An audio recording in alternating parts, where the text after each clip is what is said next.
তারেক রহমান বারবার করে বলছেন, আপনারা জনগণের কাছে যান, তৃণমূলের মানুষের কাছে যান, তৃণমূলের মানুষের পিছনে বন বন বন বন করে বলেন।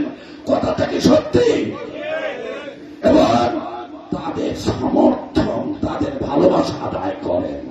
ওই জনাব তারেক রহমানের বিএনপির দল করেন, জনাব তারেক রহমানের বিএনপির এমপি হবেন তারা, কিন্তু জনাব তারেক রহমানের আদর্শ, তার দৃষ্টিভঙ্গি, তার আদেশ নির্দেশ কিন্তু তারা মানছে না।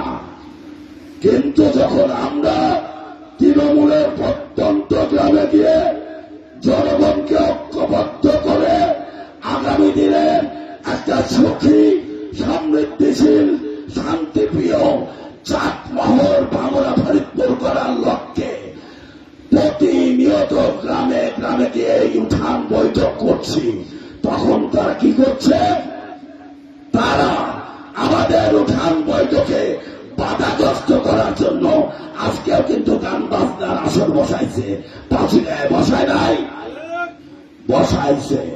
কেন বসানো হচ্ছে? যাতে রাজা সাহেবের উঠান বৈঠক যাতে শান্তির সঙ্গে না করতে পারে। আমরা উঠান বৈঠক করছি জনগণের সুখ, সমৃদ্ধি, শান্তির লক্ষ্যে।